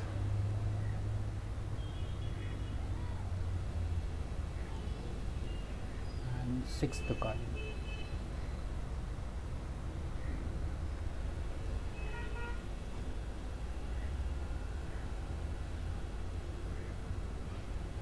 house number 1 2 3 4 5 6 हमने डिसाइड कर लिया था स्टूडेंट्स। अगर कोई मुझसे नेचर ऑफ ऑक्यूपेंसी पूछेगा, nature of OCC occupancy, so first वाला क्या है LOP, सेकेंड वाला क्या है VLOP, थर्ड वाला क्या है LOP, fourth VLOP, fifth let out, sixth भी लेट आउट है स्टूडेंट्स। हमने डिस्कस किया ना स्टूडेंट्स, कैसे मालूम पड़ा, 3 मंथ्स लेट आउट, 10 महीना लेट आउट था, बाकी 2 महीना क्या है nothing specified, that means weekend. 9 months let out था, बाकी 3 महीना क्या था नथिंग स्पेसिफाइड, मतलब वीकेंड। आगे से उनमें ऐसे मैंने डिसाइड किया। सो 2 and 4 आर लेट आउट। बाकी देखो 12 महीना रेंट पे दिया, 12 महीना रेंट पे, 12 महीना। Okay, so if you let out the property for the entire year, it becomes late out property. ठीक है, सो 2 and 4 आर वीकेंड, बाकी सब हमारे लेट आउट हैं। तो स्टूडेंट्स अभी स्टार्ट करते हैं कैलकुलेशन। सो हमेशा पहले हम लोग ग्रॉस एनुअल वैल्यू फाइंड करते हैं। So we start with gross annual value. उसमें पहले हम लोग क्या लिखते हैं, फेयर रेंट। स्टूडेंट्स देख लो फेयर रेंट दिया है क्या, आई डोंट थिंक सो, शायद फेयर रेंट नहीं था, बट म्यूनिसिपल वैल्यू तो पक्का है after deducting some 10% debt set. अगर फेयर रेंट नहीं दिया तो we can avoid it, no need to write students. मैंने लिख दिया है अभी तो, fair rent I don't think नहीं दिया है, सॉरी स्टूडेंट्स, है fair rent, I am sorry. 50 50 50 सबका कॉमन है 50। ओके स्टूडेंट्स, और सबका म्यूनिसिपल वैल्यू भी देखो स्टूडेंट्स कॉमन है 54 54 54। ठीक है, so fair rent is common 50,000 है सबका। So in all the columns I will record 50 50 50 50, 50 and 50। अब आ जाते हैं municipal value. But students municipal value है तो 54, बट यहाँ पे क्या लिखा, after deducting 10% of gross value. आपने कुछ 10% डिडक्ट किया है तो उसको ऐड बैक करो, इनकम शुड बी ग्रॉस। तो स्टूडेंट्स मैं नेक्स्ट स्लाइड पे, ये वर्किंग है, ये मेरा वर्किंग बना रहा हूँ मैं, तो सम 10% is deducted. So students if gross value is 100 after deducting, they okay ना, कुछ डिडक्शन हुआ है, क्या है वो मुझे पता नहीं, बस आफ्टर डिडक्टिंग 10%, सो 100 का 10% will be 10, so this is your net. ये मुझे दिया है 54,000, है ना। After deducting means the answer given to us is net, this is given in the question 54, so cross multiply, और सबका कॉमन है 54,000, so 54,000 into 100 divide by 90, it comes to 60,000 students. तो सबका कॉमन आंसर आएगा, no need to make calculation again and again students. सबका municipal value after deducting is 54, तो सबका gross भी 60 आएगा। अच्छा ये 50,000 है स्टूडेंट, 60 60, तो बार बार वापस नहीं कैलकुलेट करना है, सिंस सबका कॉमन वैल्यू है ना 54, तो ग्रॉस वैल्यू भी सबका कॉमन ही आएगा, सेम आएगा 60। Okay, then we write whichever is higher, students 50 और 60, ऑब्वियसली 60 इज हायर, सब जगह सेम आंसर होगा 50 60।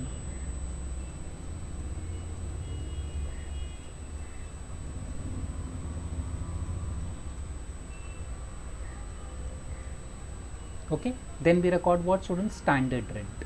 मैं शॉर्ट में STD लिख दिया मैंने, स्टैंडर्ड रेंट दिया था स्टूडेंट्स, क्वेश्चन में दिया है, किसी का है किसी का नहीं, फर्स्ट का नहीं है, सेकेंड थर्ड फोर्थ, ओके, बाकी 3 का नहीं है, फर्स्ट 5th 6 का not applicable, not available. Okay, 45 45 55, second third fourth 45 45 and 55।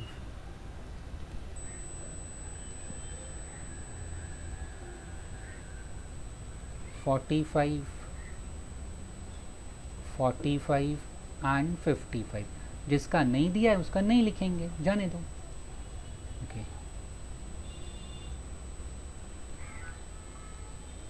so we write whichever is lower, don't say 60 or 0, so lower is 0, not that way, it is, I don't know, it's not given, so 60 some 1000, यहाँ पे क्या होगा, whichever is lower, sorry 45, यहाँ भी 45, यहाँ 55 होगा, 60 और 55, यहाँ 60 होगा। Then we record actual rent. Students as far as actual rent is concern ना, जो लेट आउट प्रॉपर्टी है तो उसका तो आपको पूरा 12 महीने का रेंट मिला है तो ऑल 12 मंथ्स का लिखेंगे, अगर कुछ अनरियलाइज रेंट है तो वो भी देखेंगे, नो नीड टू, अभी एक्चुअल रेंट इंपॉर्टेंट है, यहाँ तक तो आई थिंक कोई डाउट नहीं होना चाहिए स्टूडेंट्स। ओके, म्यूनिसिपल वैल्यू हमने फाइंड किया, वो नेक्स्ट स्लाइड पे मैंने यहाँ वर्किंग बना दिया था, how we got the answer. Okay, now अभी एक्चुअल रेंट पे ध्यान दो, वो एक एक करके पढ़ेंगे घर और एक एक का आंसर लिखेंगे students. Okay, actual rent per month 6000, months let out 12, months rent received 12, 12 महीने के लिए आपने रेंट पे दिया था और पूरे 12 महीने का रेंट आपके पास आ गया, मतलब आपका टेनेंट अच्छा था, उसने कोई पैसा आपका लेके भागा नहीं, there was no bad debts, no unrealise rent, so all 12 months का रेंट मिला, सो 12 मल्टीप्लाई बाय 6000, एक एक करके पढ़ेंगे students and better will record that way, अच्छा रहेगा हमारे लिए। सो स्टूडेंट्स इसका एक्चुअल रेंट तो अभी मुझे पता चल गया 72।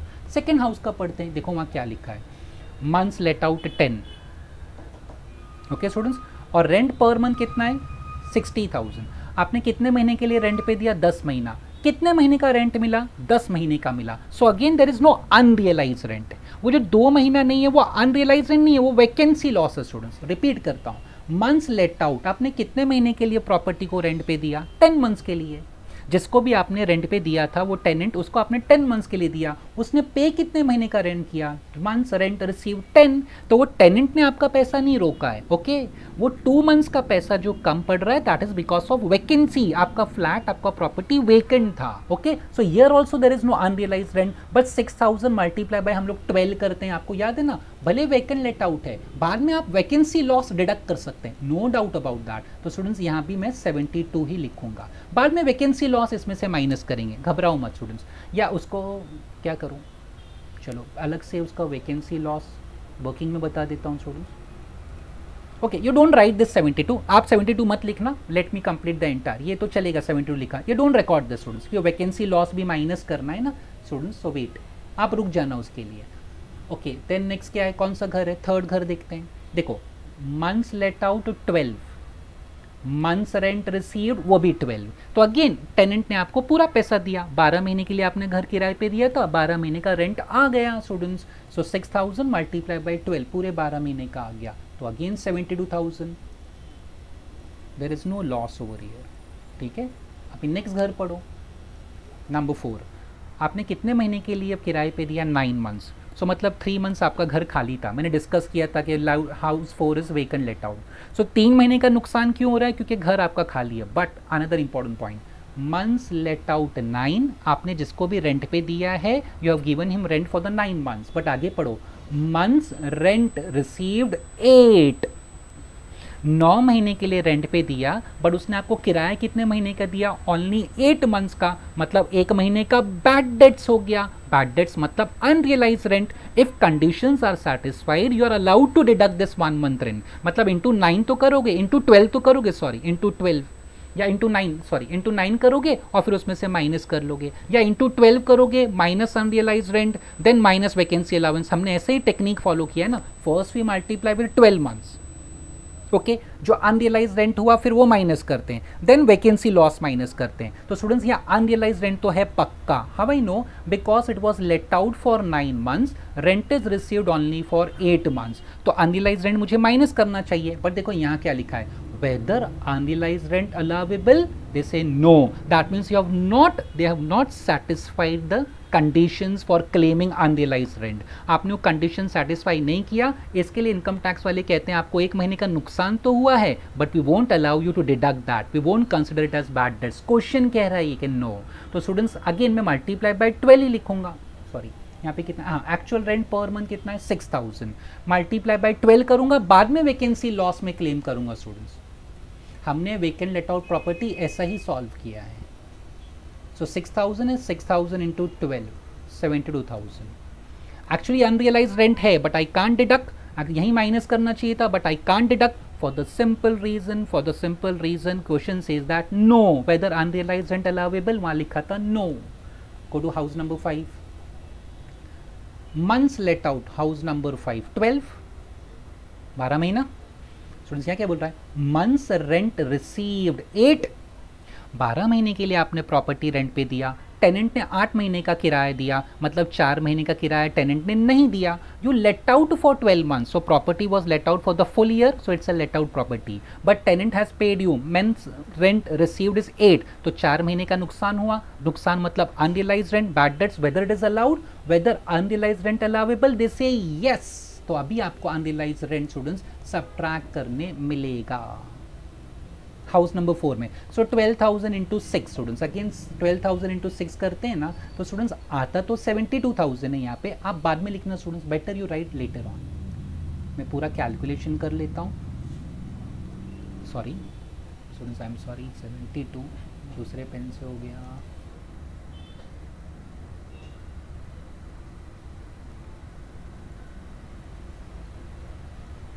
I will subtract unrealise rent later on, आप बाद में लिखो स्टूडेंट, समझ लो ये एक्चुअल रेंट ही इंपॉर्टेंट टर्म है, बाकी ऊपर तो सब सिंपल था।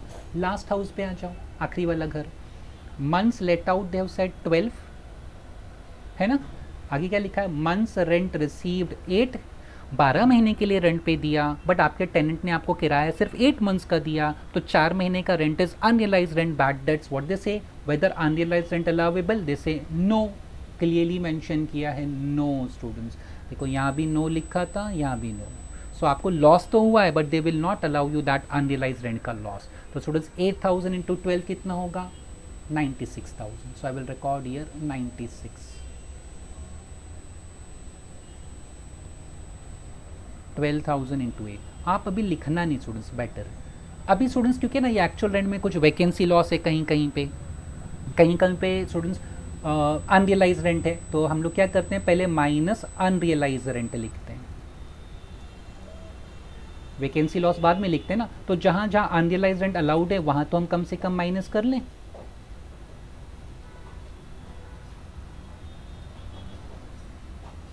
और एल्स चलो ठीक है। कहाँ कहाँ अनरियलाइज रेंट अलाउड था, अनरियलाइज रेंट स्टूडेंट्स यहाँ देखो, वेदर अनरियलाइज अलाउेबल, ये केस में था खाली 12 महीना आपने लेट आउट किया, 4 महीने का रेंट आपको नहीं मिला, rent per month 6000, so 8000 into 6 will be 48,000। So unrealise rent आपको फोर्थ घर में खाली माइनस करने मिल रहा है आपको, फोर्थ घर में। So here I will write 48,000 house number 4। Again देख लो, house number 4 unrealised and allowable house, sorry students, house number 5 था, आई एम सॉरी, बट 48 ही रहेगा, 86, I am sorry students, it was house number 5।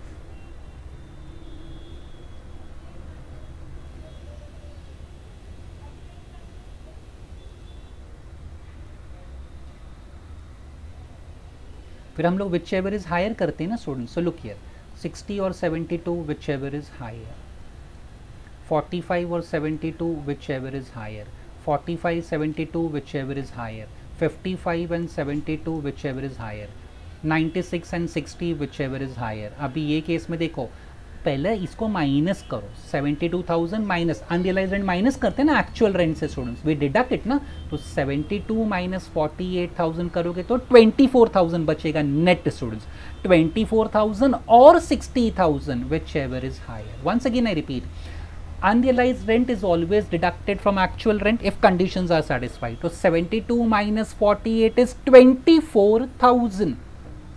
So 24,000 net actual rent होगा, that 24 is compared with 60. So I got this whichever is higher as 60,000. आगे सोन में और कहाँ कहाँ पे अनरियलाइज रेंट था स्टूडेंट्स, देखो यहाँ पे था, 4 में भी था, 6 में भी था, बट वहाँ पे नो लिखा है, तो मैं भी आपके रेफरेंस के लिए यहाँ पे नो लिख देता हूँ कि अनरियलाइज रेंट है, but they say that we won't allow you to deduct it, इसके लिए मैंने यहाँ पे अनरियलाइज रेंट डिडक्ट नहीं किया। अगर यहाँ पे भी डिडक्ट करता तो ऐसे ही करता, 96,000 minus unrealise rent, I will get some net answer, that net answer is compared with 60। हमने अब तक ऐसे ही सॉल्व किया है। एक्चुअली क्या हो रहा है स्टूडेंट्स, मैंने 6 कॉलम्स एक साथ बना लिए, तो आपको ऐसा लग रहा होगा थोड़ा डिफिकल्ट, बट एग्जाम में आप सोचो 6 बार ये आप फॉर्मेट बनाओगे कितना टाइम कंज्यूम हो जाएगा। So better draw 6 amount column, और फॉर्मेट तो आपको कम से कम एक ही बार बनाना पड़ेगा, नहीं तो क्या होगा स्टूडेंट्स, एक बार फॉर्मेट बनाओगे हाउस 1 के लिए, then again below that house 2, house 3, house 4, सोचो आपका कितना टाइम जाएगा। सो वी कैन अवॉइड ना स्टूडेंट्स, उतना टाइम क्यों वेस्ट करना, एक साथ हम कर सकते हैं, पॉसिबल है तो करो, सीखो ये technique students, okay, better for you. मुझे लगता नहीं एग्जाम में 6 हाउस का एक साथ पूछना चाहिए, बट स्टूडेंट्स रिस्क नहीं लेना चाहिए, ये भी सीख लेंगे तो हमारे लिए अच्छा है। तो what I did, 72 minus 48 is 24, 24,000 I compared with 60,000 and then I said which ever is higher. यहाँ अनरियलाइज रेंट है ही नहीं एक्चुअल रेंट से माइनस करने के लिए कुछ, और ये केस में तो अनरियलाइज रेंट था ही नहीं। 12 महीने के लिए रेंट पे दिया, 12 महीने का रेंट आ गया, 10 महीने के लिए रेंट पे दिया, 10 महीने का रेंट आ गया, ओके। जितने महीने के लिए हमने रेंट पे दिया था उतने महीने का रेंट मिल गया, 10 महीने का 10 महीने का, 12 का 12 का। यहाँ 9 महीने के लिए दिया, 1 महीने का रेंट नहीं मिला, बट नो, 12 महीने पे दिया था, 8 मंथ्स का रेंट आ गया, सो 4 मंथ्स का yes I can deduct. 12 months के लिए रेंट पे दिया था, 4 मंथ्स का रेंट बाकी है, but I can deduct, no लिखा है। नाउ देन स्टूडेंट्स, अगर आपका प्रॉपर्टी वेकेंट लेट आउट है तो आप वैकेंसी लॉस माइनस कर सकते हैं। देखो 2 वेकेंट लेट आउट था, 2 and 4, हमने वहाँ नेचर में लिखा भी है। 1 महीने का भाड़ा कितना है, 6,000, ये भी 6,000 है students, okay.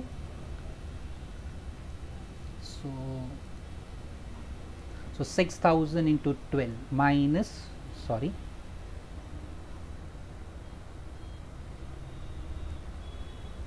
Minus vacancy loss. तो house number 2 vacant let out है एंड हाउस नंबर 4, तो वैकेंसी लॉस देख लेते हैं। यहाँ पे 2 महीना खाली था, तो 2 मल्टीप्लाई बाई 6, ये 3 महीना खाली था, यह let out only for 9 months, so 3 multiply by 6, so 12,000 and 18,000 आएगा students. So I will record here 12 and 18। थोड़ा सा ट्रिकी क्वेश्चन है स्टूडेंट, बट डिफिकल्ट नहीं है, you can't say it is difficult. 12 and 18, 6,000 into 2 किया हमने, और 6,000 इंटू 3, सो स्टूडेंट्स ये 72 ही रहेगा। 72 माइनस 12, ये माइनस कर रहे हैं हम लोग, which ever is higher lower नहीं कर रहे हैं, ये माइनस करते हैं हम लोग vacancy loss. 72 minus 18 becomes 54, this ये 60 रहेगा, क्योंकि यहाँ कोई वैकेंसी लॉस नहीं, यहाँ भी नहीं, 96,000। तो जो इसका मेजर पार्ट था we have completed student, this is your GAV। Then we write minus municipal taxes, वो नेक्स्ट स्लाइड पे जगह है क्या, लेट मी सी।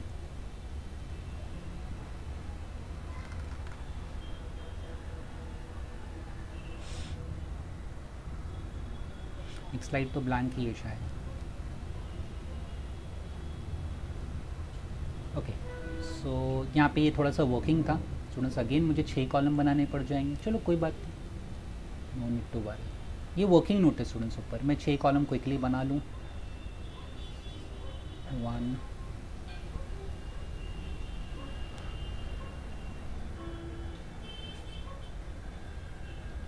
2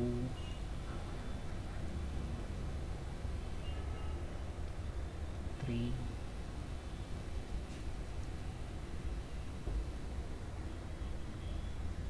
4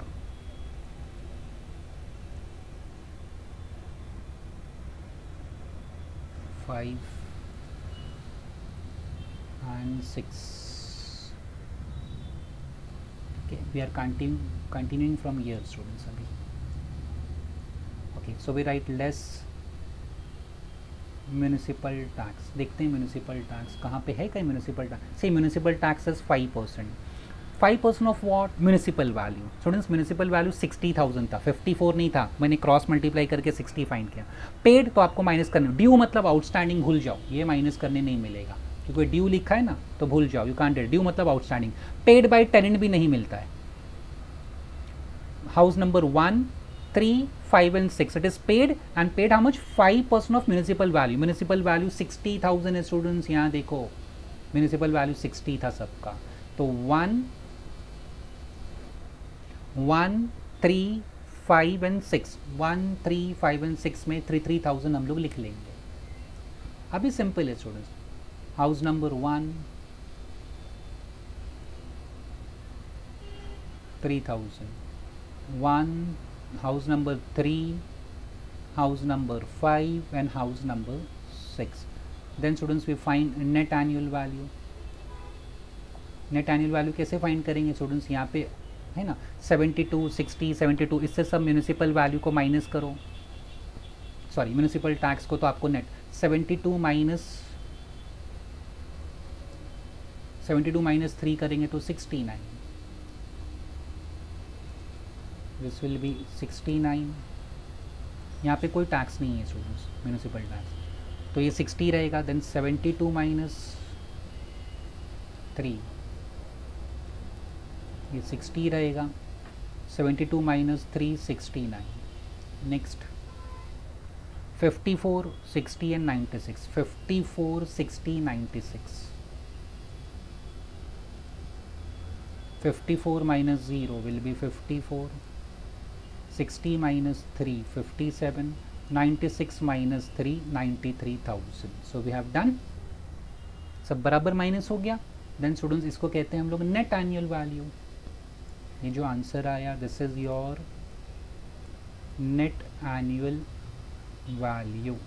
फिर लेस, यहाँ ज़्यादा स्पेस नहीं है स्टूडेंट्स तो मैं शॉर्ट में लिख रहा हूँ। Standard deduction 30%। 30% किसका? ये 69,000 का।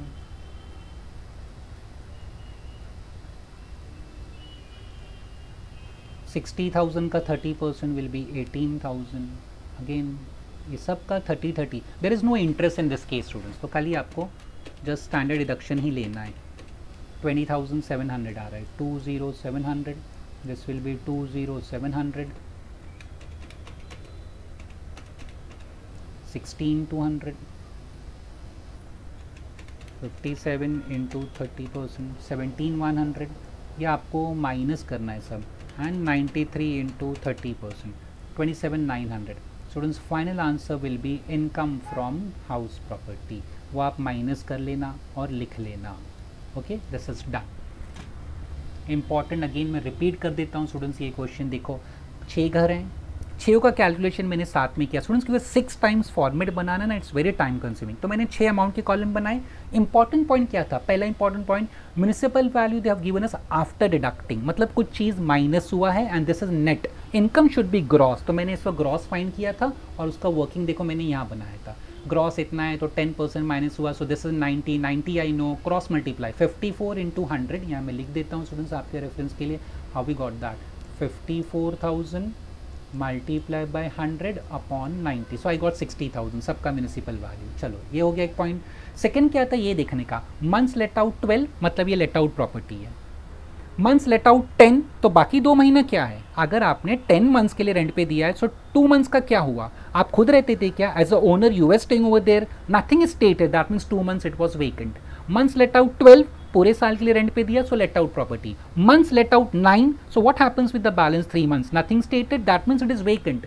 Months let out 12, months let out 12, entire year के लिए आपने रेंट पे दिया, so it is let out. So 2 and 4 are vacant let out. ये second important point. Third important point, जितने महीने के लिए आपने किराए पे दिया था 12 मंथ्स, उतने महीने का किराया मिल गया. Months rent received 12, so that mean there is no unrealise rent, no bad debts. अभी यहाँ जाओ, 10 महीने के लिए किराए पे दिया था, 10 महीने का रेंट मिल गया, so no unrealise rent, no bad debts. 12 months के लिए आपने किराए पे दिया था, 12 मंथ्स का रेंट मिल गया, नेक्स्ट लाइन में लिखा है, so no unrealise rent.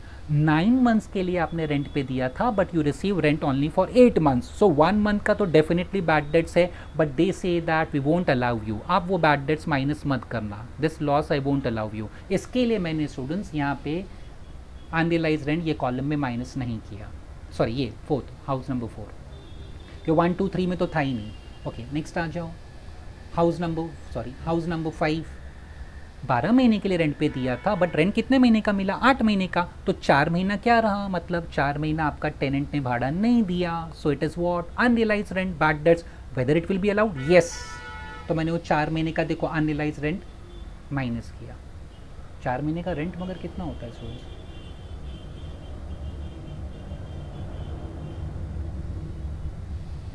What was the rent per month? Rent per month was 6000. गलती हो गई, 6000 इंटू 4 शुड बी 24. नेक्स्ट वाला तो बराबर किया ना.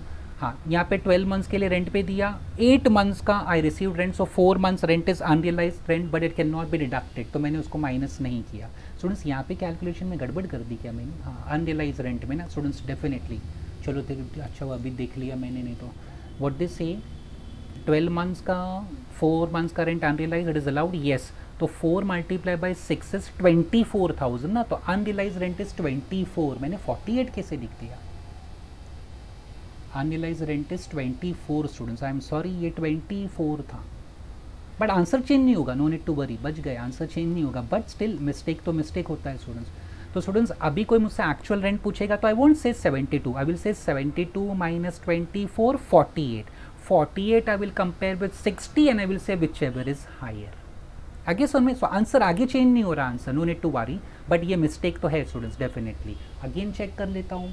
12 मंथ्स पे भाड़े पे दिया, 8 महीने का भाड़ा मिला, 4 months rent I have not received, so that is unrealised rent, so 4 multiply by 6000 should be 24. हाँ, मैंने रॉन्ग लिखा था स्टूडेंट्स डेफिनेटली वो. So 72 minus 24 is 48. 48 I compare with 60,000, whichever is higher. 60 और 48, 60,000 is higher. So then vacancy loss हम लोग बाद में माइनस करते हैं. ये 2 घर वेकेंट है, 2 and 4. दो महीना, ये 2 महीना किराए पे खाली रहा. So 6,000 into 2, this is 6,000 into 3. 3 महीना खाली था ये. 9 मंथ्स के लिए आपने रेंट पे दिया था, देखो यहाँ 9 मंथ्स लिखा था, एंड 3 महीना दैट मीन्स खाली था. वो 1 महीने का जो that is unrealised rent which is not allowed to be deducted. So this was the important point. ये क्वेश्चन आप बार बार देख लेना स्टूडेंट, ऐसे डिफिकल्ट नहीं है, ट्रिकी होता है ये स्टूडेंट से चैप्टर आप कह सकते हैं, बट सैलरी से पर्सनली आई फील बहुत ईजी है स्टूडेंट, बड़ा आसान होता है. एक सिंपल फॉर्मेट आपको याद रखना है, कोई ज़्यादा डिडक्शन नहीं, municipal tax, standard deduction and interest, और कुछ है ही नहीं इसके अंदर, बाकी जो कुछ है ये ही है आपका. हाँ, फिर बाद में मैंने यहाँ पे सॉल्यूशन एक्सटेंड किया था. आप नेट आंसर फाइंड कर लेना स्टूडेंट्स और रिकॉर्ड कर लेना यहाँ पे माइनस करके, दैट्स ऑल.